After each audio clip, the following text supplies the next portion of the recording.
قوم کا خون چوستے ہیں، ان کی غربت کا فائدہ اٹھاتے ہیں، ان کی مجبوریوں کا فائدہ اٹھاتے ہیں. اس لیے دیکھو قدرت نے ان کو خون اور پیپ کے دریا کی سزا دی ہے. اب میں آپ سے پوچھنا چاہتا ہوں، اے سود کا دھندا کر کے، اے بیاج کا دھندا کر کے، اے انٹرسٹ کا دھندا کر کے مالدار بننے والوں، ذرا غور کیجئے. کتنا بھی مال کما لوگے، تھوڑا دھیان دینا میری بات پر، کتنا بھی بڑا محل ہو، تاج محل کی طرح بھی محل بنا لو، جب آخری میں ڈاکٹر کہے گا نا کہ یہ بہت بیمار ہے، اس کے بچنے کی امید نہیں ہے، تو آپ کے بچے، ہمارے بچے کیا کریں گے؟ آپ ہو یا ہم ہو، کوئی ہو، بولو بچے کیا کریں گے؟ اٹھا کے سیدھا ہاسپٹل میں داخل کر دیں گے. بتاؤ، جس مال کو اللہ کی نافرمانی کر کے کمایا تھا، کروڑوں روپے کا محل بنایا تھا حرام مال سے یا حلال سے بھی بنایا تھا، لیکن آخری سانسیں کہاں لے رہے ہو؟ آخری سانسیں کہاں لے رہے ہو؟ ہاسپٹل کی چار دیواری میں. یہی ہے نا تمہاری دنیا، جس دنیا کی خاطر اللہ کو ناراض کیا، جس دنیا کی خاطر خدا کو ناراض کیا. آخری اینڈ کیا ہے؟ آخری انجام کیا ہے؟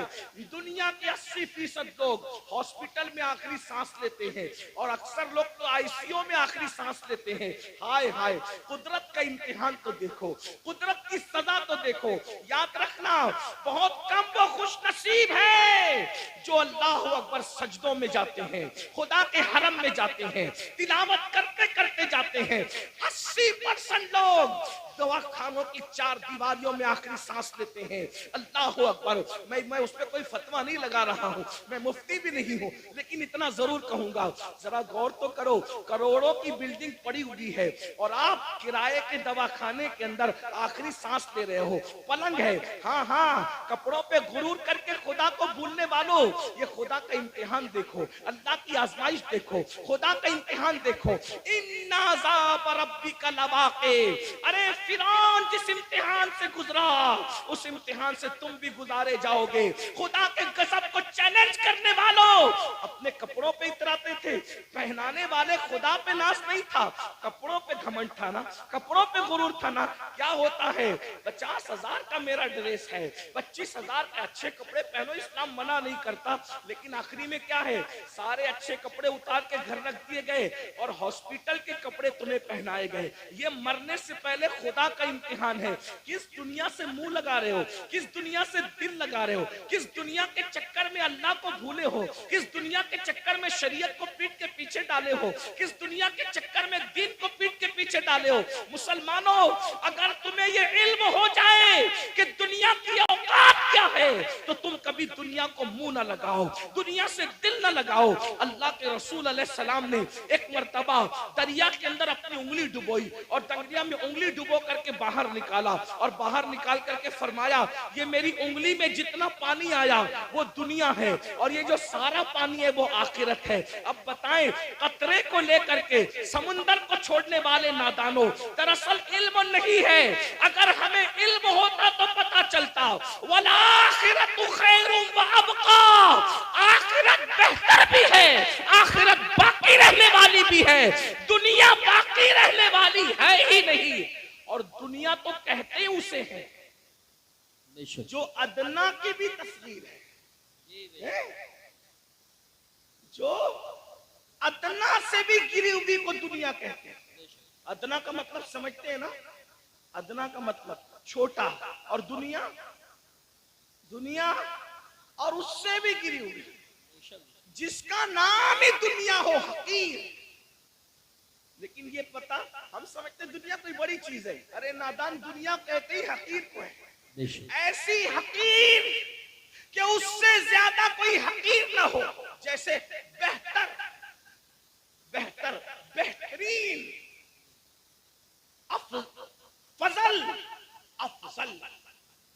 درجات بڑھتے ہیں نا، جب تفضیل کے ساتھ بات ہوتی ہے تو پھر درجات بڑھتے ہیں.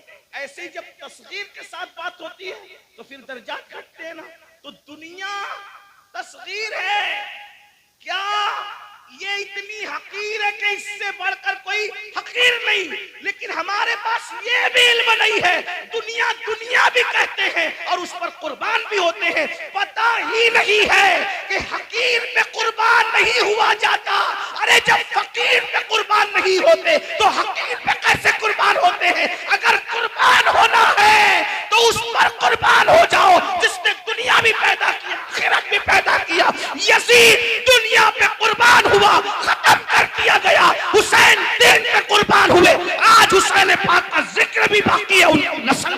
نعرہ تکبیر، دنیا کی خاطر، اللہ یا رسول اللہ، دنیا کی خاطر، یا رسول اللہ، یا علی، یا علی زندہ باد، دنیا کی خاطر اس ماشاءاللہ، نے دین کو پیٹ کے پیچھے ڈالا.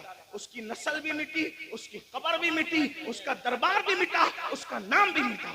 یہ تو ہم حسینیوں کا احسان ہے کہ بطور مذمت اس کا نام لے لیتے ہیں تو کہیں کہیں وہ یاد آ جاتا ہے. اگر ہم بطور مذمت جیسے شیطان کا نام آتا ہے اعوذ باللہ من الشیطان الرجیم کے طور پہ اللہ اکبر، اگر اس طریقے سے اس لانتی کا نام نہ لے تو کبھی لوگ اس کو یاد نہیں کرتے. یہ تو حسینیوں کا احسان ہے کہ مذمت کے اعتبار سے کہیں نہ کہیں وہ یاد آتا ہے. یہ ہے دنیا. اب اسی دنیا میں غرق ہو رہے ہو، اسی دنیا میں ڈوب رہے ہو.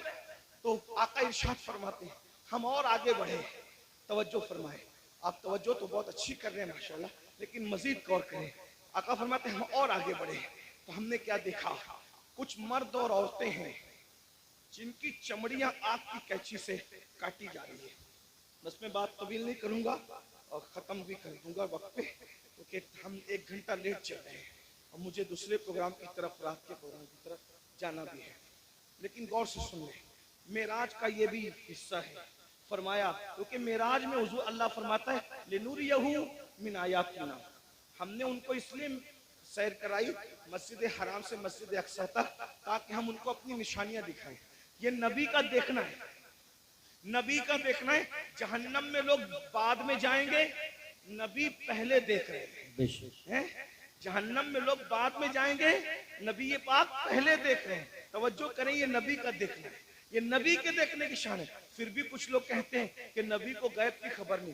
میں نے کہا نادان، اگر یہ غیب نہیں ہے تو پھر غیب کسے کہتے ہیں؟ حضور دیکھ رہے ہیں. جہنم میں جانے سے پہلے جہنمیوں کو اللہ دکھا رہا ہے. فرماتے ہیں ہم نے دیکھا کہ جہنم کے اندر کچھ لوگوں کی چمڑیاں آگ کی کینچی سے کاٹی جا رہی، آگ کی کینچی سے، اور وہ چیخ پکار رہے ہیں اور ان کی چیخ سنی نہیں جاتی. کیسے سنی جا سکتی تھی؟ رحمت للعالمین ہے. حضور فرماتے ہیں جہنم کی آگ کی کینچیوں سے چمڑیاں کٹ رہی تھی. اس پہ ذرا دھیان دیں. دنیا کی آگ نہیں اور دنیا کی کینچیاں بھی نہیں، جہنم کی آگ، جہنم کی کینچی اور چمڑیاں کٹ رہی. وہ چلا رہے ہیں. میں نے پوچھا جبریل یہ کون لوگ ہیں؟ اس میں مرد اور عورتیں ایک ساتھ تھے، وہ ننگے تھے، مرد اور ایک ساتھ تھے، ننگے تھے، ان کی چمڑیاں کٹ رہی تھی آپ کی کینچی سے اور چلا رہے تھے. پوچھا جبریل یہ کون ہے؟ جبریل امین نے کہا یا رسول اللہ صلی اللہ علیہ وآلہ وسلم، یہ آپ کی امت کے وہ لڑکے اور لڑکیاں ہیں، وہ مرد اور عورتیں ہیں جو سج دھج کر گھروں سے اس لیے نکلتے تھے. لڑکے اس لیے سج کے نکلتے تھے کہ ان کو لڑکیاں دیکھیں، اور لڑکیاں اس لیے سج دھج کے نکلتی تھی کہ ان کو لڑکے دیکھیں، اور ایک دوسرے کے فتنے میں بدکاری میں مبتلا ہو جائیں. تو یہ ان کو آگ کی کینچی سے آج کاٹا جا رہا ہے. دیکھیے سجنا سنورنا برا نہیں ہے، لیکن اس لیے سچ کے نکلنا کہ لوگ میری طرف گناہ کے حوالے سے مائل ہوں، بدکاری، ورنہ سج کے نکلنا تو میرے نبی کی سنت ہے. بے شک، ام المومنین سیدہ عائشہ صدیقہ فرماتی ہیں کہ جب حضور گھر سے نکلتے تھے اگر آئینہ میسر نہیں ہوتا تو حضور پانی میں اپنی شکل انور دیکھا کرتے تھے. تو میں کہتی تھی حضور آپ بھی؟ تو آقا فرماتے ہیں عائشہ اللہ حسن والا ہے اور وہ حسن کو پسند کرتا ہے. اگر کوئی بندہ گھر سے سج سنور کر زینت کے ساتھ نکلتا ہے تو جس کے پاس جاتا ہے اس کی بھی اور جو جاتا ہے اس کی بھی اللہ دونوں کی مغفرت فرما دیتا ہے. سبحان ہمارے یہاں تو نماز کے لیے بھی سج سنور کر مسجد جانے کا حکم ہے، لیکن افسوس اس بات پر ہے سجنے پر اسلام اعتراض نہیں کرتا، سنورنے پر اسلام اعتراض نہیں کرتا، زینت کرنے پر اسلام اعتراض نہیں کرتا. اسلام یہ کہتا ہے کہ اچھی نیت کے ساتھ زینت کرو. یہ نیت سے زینت کرنا، عطر لگانا، خوشبو لگانا اور اپنی شکلوں کو سنوارنا کہ معاذ اللہ مرد اس طرح سے کرے کہ عورتیں ان کی طرف متوجہ ہو اور بدکاری میں مبتلا ہو، اور عورتیں اس لیے سجے سورے کہ مرد ان کی طرف متوجہ ہو کر بدکاری کے اندر مبتلا ہو جائے. میرے آقا صلی اللہ علیہ وآلہ وسلم کی کنیزوں سے ایک بات کہنا چاہتا ہوں، سنورنا عورتوں کو ضرور ہے لیکن باہر نکلنے کے لیے نہیں بلکہ اپنے شوہر کے لیے. یہاں تک فرمایا گیا جو عورت اپنے اپنے شوہر کا دل خوش کرنے کے لیے بنتی اور سمرتی ہے، اللہ تبارک و تعالی ایسی عورت کو نفل نماز پڑھنے سے زیادہ ثواب عطا فرماتا سبحان ہے۔ اللہ، لیکن یہاں بازار میں جانے کے لیے نہیں سمرنا، ولیمے میں جانے کے لیے نہیں سمرنا، باہر نکلنے کے لیے نہیں سمرنا، عورت کو اگر سمرنا ہے تو شوہر کے لیے سمرنا ہے۔ اور ایک بات بھی اپنی بہنوں سے کہہ دوں، اللہ کے رسول علیہ السلام نے تو یہاں تک فرمایا جو عورت عطر اور خوشبو لگا کر اپنے گھر سے نکلتی ہے کہ وہ خوشبو مردوں کو اپنی طرف مائل کرتی ہے، ایسی عورتیں قیامت کے دن زانیہ عورتوں کی حیثیت سے اٹھائی جائے گی، اللہ اکبر، زناکار عورتوں کی حیثیت سے اٹھائی جائے گی۔ عورتوں کو باہر نکلتے وقت تو خوشبو بھی نہیں لگانا چاہیے، اور برقع بھی ان کو ایسا پہننا چاہیے کہ اتنا ڈھیلا ڈھالا برقع ہو کہ ماں اللہ اکبر کہ پہننے والی عورت جو ہے وہ اس کا جسم چھوٹا ہے یا بڑا ہے، اس کا جسم دبلا ہے یا موٹا ہے، اس بارے میں کسی کو اندازہ نہ ہو۔ اتنے ڈھیلے اور اتنے بھدے کپڑے پہننے چاہیے برقعے کے حوالے سے۔ لباس اچھا پہنو لیکن برقعے کا کپڑا بھدا ہو، برقعے کا کپڑا چمکیلا نہ ہو، برقعے پہ ڈیزائن نہ ہو۔ امام غزالی رحمت اللہ علیہ نے آج سے 900 سال پہلے فتویٰ دیا تھا کہ ڈیزائن والا برقع پہننا جائز نہیں ہے۔ 900 سال پہلے عورتوں کو ڈیزائن والا برقع پہننے سے منع کر دیا گیا، اور آج تو برقعے کے ڈیزائن تو دیکھو کہ معاذ اللہ جو نہیں دیکھنے والا وہ بھی دیکھنے لگے۔ یہ کیفیت ہے، یہ حالات ہیں۔ اس لیے میں اپنی بہنوں سے کہوں گا، دیکھو یہ دنیا ہے بہنوں، یہ دنیا ہے، ایک جملے کے لیے اپنی آخرت برباد مت کرو۔ یہی ایک جملہ نا کہ سہیلیوں میں بند سمر کے جاؤں گی تو سہیلیاں کہے گی تو کتنی اچھی لگ رہی ہے، بس ایک جملہ، اس ایک جملے پہ اپنی آخرت خراب کر رہی ہوں، اس ایک جملے کو سننے کے لیے اپنی آخرت برباد کر رہی ہوں۔ میری بہنوں کون کیا کہے گا؟ سہیلیاں اتنا کہے گی، رشتہ دار کی عورتیں اتنا کہے گی تو کتنی اچھی لگ رہی ہے، اور بڑھ کر ایک لمبی گالی بھی دے دے گی کہ تو بالکل ہیروئن کی طرح لگ رہی ہے۔ میں سمجھتا ہوں کہ ہم کو کوئی ہیرو یا ہیروئن کہے اس سے بڑی کوئی گالی مجھے نہیں لگتی۔ کیوں؟ اس لیے کہ ہیرو ہیروئن کون ہے؟ یہ وہ لوگ ہیں جو اسکرین کے سامنے آ کے زنا کرتے ہیں، یہ ناچتے ہیں۔ تو کس کوئی ہم کو نچنیا، بھئی اگر کوئی کہے کہ تو مولانا لگ رہا ہے تو مولانا کا مطلب کیا؟ علم والا۔ مولانا کا مطلب کیا؟ شریف۔ مولانا کا مطلب کیا؟ نمازی۔ مولانا کا مطلب کیا؟ متقی، پرہیزگار۔ اب اگر کوئی کہے کہ تو ہیرو لگ رہا ہے، کہ تو ہیروئن لگ رہی ہے، تو آپ مجھے بتائیں کہ وہ لوگ کیا کیا کرتے ہیں۔ میں کسی سے نفرت نہیں کرنے کی بات کر رہا ہوں، میں کوئی نفرت کی بیج نہیں بولنے آیا ہوں، لیکن ایک بات کہتا ہوں، اسکرین پر آ کر کے زنا کرتے ہیں کہ نہیں کرتے؟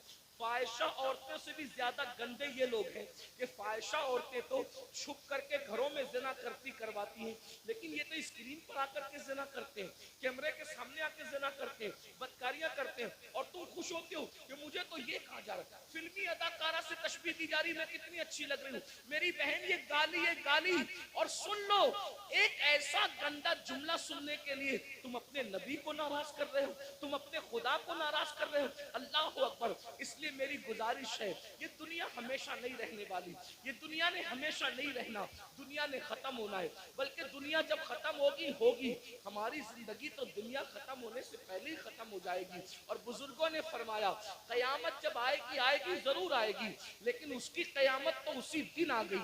کب آ گئی اس کی قیامت؟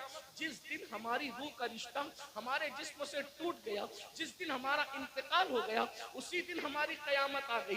اب ہم آخرت کی تیاری نہیں کر سکتے۔ میں اپنی بہنوں سے پوچھنا چاہتا ہوں اور آپ سے بھی کہنا چاہتا ہوں، کبھی تصور کیا، اپنی قبر کا تصور کیا؟ ایک دن ہم قبر میں جائیں گے، ضرور جائیں گے، قبر کے اندر داخل ہوں گے، ضرور داخل ہوں گے۔ سوچو تو صحیح، وہاں کا اندھیرا سوچو، جانا تو ہے، اس کا کوئی انکار کر سکتا ہے؟ نہیں کر سکتا۔ جانا تو ہے قبر میں، اندھیرا ہے، کروٹ بدلنے کے لیے بھی جگہ نہیں ہے، وہاں کیڑے ہیں، وہاں مکوڑے ہیں، وہاں سانپ ہے، وہاں بچھو ہے، کوئی بچانے والا نہیں، کوئی مدد کرنے والا نہیں، کوئی مددگار نہیں۔ ذرا میرے بھائیوں غور کرو، میری بہنوں غور کرو،